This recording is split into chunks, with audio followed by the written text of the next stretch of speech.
Welcome to the Berean Remnant. I'm your host, Dr. Bernard Mauser, and I'd like to do something a little bit different today in that I want to give you a book review.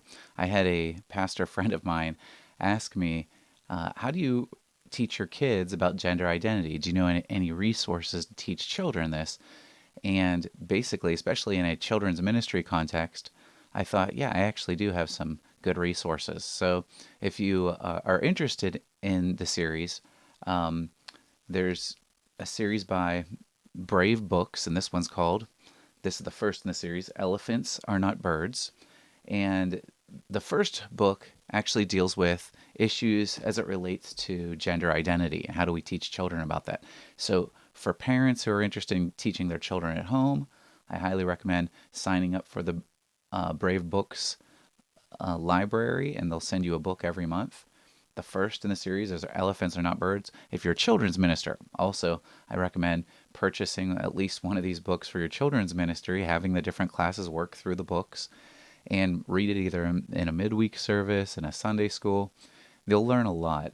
My kids really enjoyed the book, and the basic storyline is that Kevin the elephant is he has a lot of different talents, but one of them doesn't seem to necessarily match what he does as an elephant. And Culture the vulture, who's the main enemy and the main nemesis, and you can see he's the villain, is basically telling Kevin a different story. That, well, you must not really be an elephant because you seem to have this desire that's outside what normal elephants like.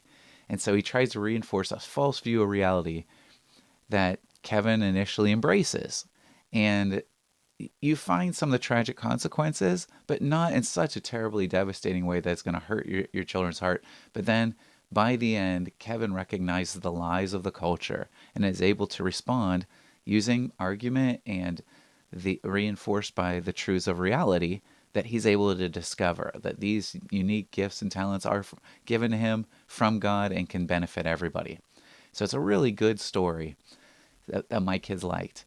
The only negative I would have about it, the only critique I would have, would be that my youngest did have to ask what a couple words meant.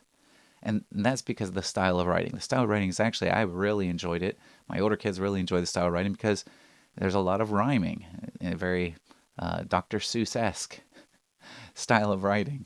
But because of that, there was a couple word selections that my youngest didn't quite grasp. Like, what did that mean, Daddy? What's this word mean? Okay, and once you get through those barriers of understanding, my kids really did enjoy it. So I do highly recommend it. If you do sign up, and I'll provide a link in the description through my website as an affiliate, I do make a little bit off it. But if you don't like any of the Brave books, that they do is they'll send you one book a month on different issues that relates to the culture and how the culture is opposed to biblical Christianity, things that we would hold to be treasures of the faith. How do we respond from scripture, from reality, to the arguments of the culture? And I really like how the end of the books, they do have games that reinforce the lessons and the arguments. And if you don't like it, you have a 30-day money back guarantee that you could just send it back.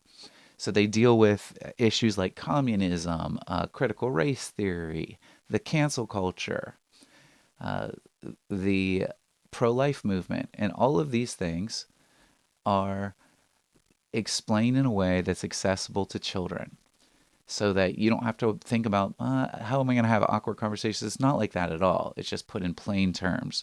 So, again, I highly recommend Elephants Are Not Birds for either your children's ministry, your family worship if you have kids. Pick up the book, and I am posting a link below. So, Bereans, keep examining the scriptures to see what's true, keep defending the faith, and be encouraged. Have a great day.